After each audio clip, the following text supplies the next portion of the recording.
Looked like evidence from the OJ trial marinated in blood. Mom eyed me, shook her head. Well, she said, I know one thing. Long pause, turned to her. What's that? Gonna do this again. Read my damn mind. Already doing the live autopsy. Running the AAR on paper as soon as hands allowed. Knew there was treasure in this wreckage. Leverage to be gained, just had to piece it together. Her knowing that, saying it, fired me the fuck up. Surround yourself with people like that. People who know you'll get back up, who expect you to, who don't let you wallow in the comfort of quitting. Most wars won or lost in your head. That hospital waiting room, my personal foxhole. Swimming in doubt, 800 pull-ups short. Knew what that felt like, long fucking day, but nobody else I'd rather have in that foxhole than my mother. Don't worry, she said. I'll start calling those witnesses up as soon as we get home. Roger that, I said. Tell them I'll be back on that bar in 2 months. See, failure, it's not the end, it's not final, it's a gift, overlooked. Inevitable, learn to relish it. Do the fucking forensics, find the clues, where to adjust. How to accomplish the task next time. Don't make a mental list. Write that shit down. Longhand. Brutal honesty. Start with what went right. Because even in the biggest clusterfuck, good things happen. Acknowledge them. Nandor's gym, perfect environment, positive. Handling the second meltdown better than the first, positive. The support crew, positive. The equipment mostly, positive. Staying humble, not blaming luck or others, positive. Then, kick the tires on your mindset. Post-faceplint due diligence. How were you thinking during prep? During execution, where did doubt creep in? Where did focus waver? My commitment, solid. Belief, shaky after the first failure, let the doubters in. Thought about Bannister breaking the 4-minute mile, proving the impossible possible. Needed to stop listening to doubt, internal or external. Decided the record was already mine. Decoupled it from the calendar. Took the pressure off. Task became working towards an inevitability, not achieving the impossible. Shifted my whole fucking mindset. Confidence restored.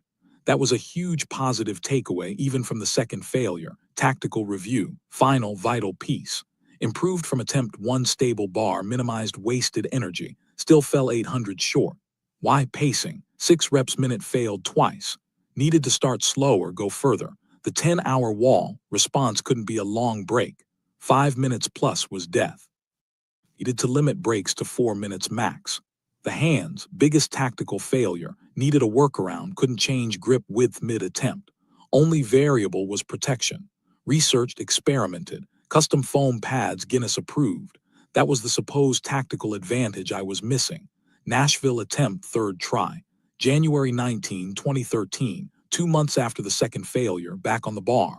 Nandor's gym, started slow. 5 reps minute. Didn't tape the pads, just held them. Worked foam molded insulated. 2 hours, 600 reps, going the distance on loop. Went cyborg, found rhythm, tunnel vision, ready for hell. Blister opened, knew it was coming, but this time, thanks to failure, thanks to forensics, I was ready. Failure didn't make me quit, it made me smarter, it made me hungrier.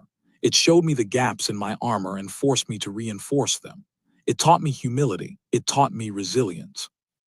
It empowered me to come back harder, more prepared, more determined. Failure is not the opposite of success. It's part of the pathway to success. You just gotta be willing to dissect it, learn from it, and never fucking let it define you. That right there is the empowerment of failure. Own it. This is chapter 11. This is the final weapon I'm giving you. The one question that can cut through all the bullshit, all the noise, all the self-doubt that life and your own damn mind will throw at you. This is what if. But before we get to the power of that question, let me set the stage. Let me show you the abyss I stared into, the point where even the calloused mind starts to crack, where the armor feels thin, where failure looks not just possible but inevitable. Because you gotta understand the darkness to truly appreciate the light this question brings. Badwater, the race that had become symbolic for me. The crucible where I tested myself against the limits of heat and endurance, raising money for warriors.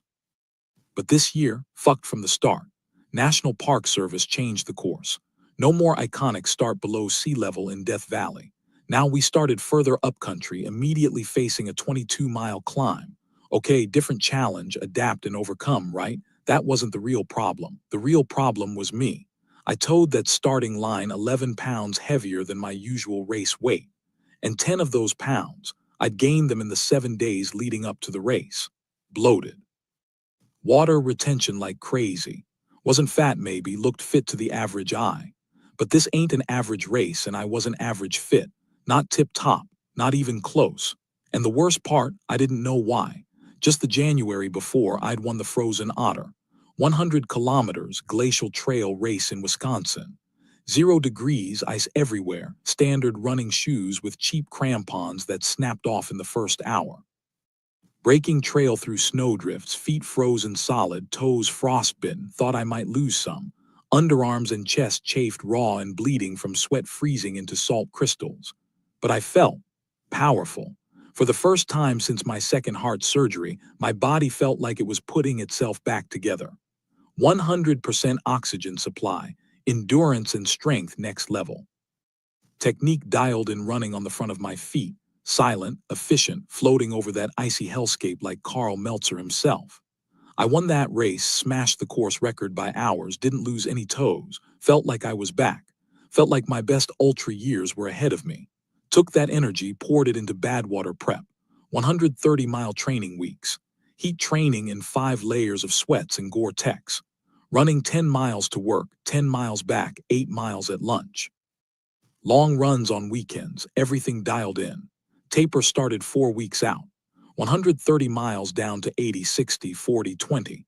Supposed to feel amazing, rested, primed, bursting with energy. Instead, felt like absolute dogshit, couldn't eat, couldn't sleep.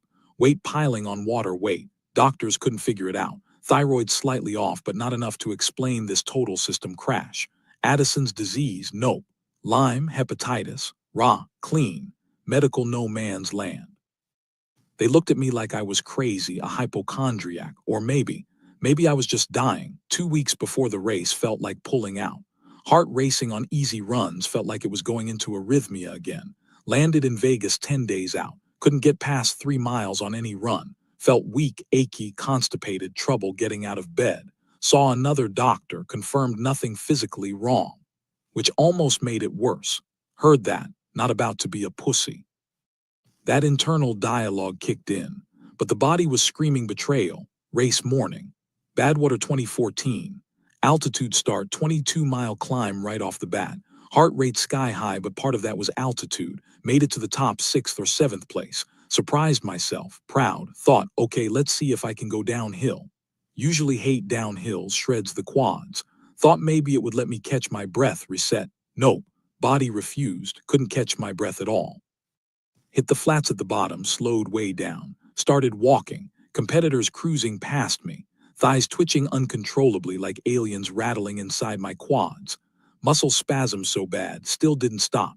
Walked 4 more miles, sought shelter in a Lone Pine motel room. Badwater medical team checked me out. Blood pressure low, easily corrected.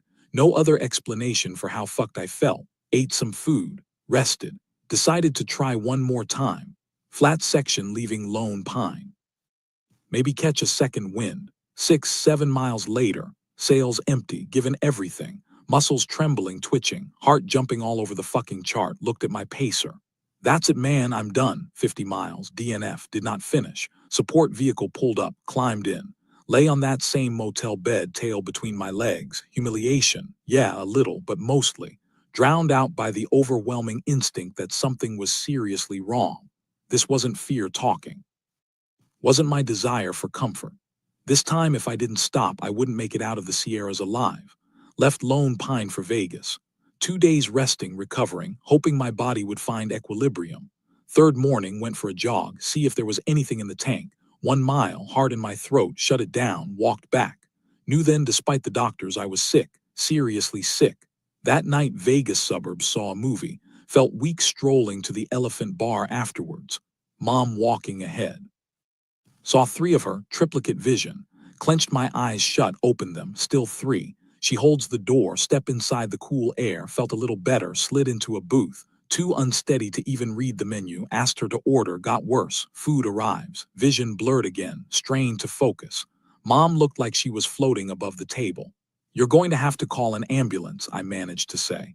Because I'm going down. Head on the table, desperate for stability. Mom didn't call 911. Helped me up, leaned on her, out to the car. Shared my medical history in short bursts case I passed out. Vision energy came back just enough for her to drive me to the ER. Doctors checked thyroid again. Heart okay. Told me all I needed was rest, fucking rest. Back in Chicago, saw my own doctor. More blood tests. Endocrine system, screened for everything imaginable. Clean, except the slightly off thyroid. Still didn't explain the crash from elite athlete to barely functional human. Left his office again.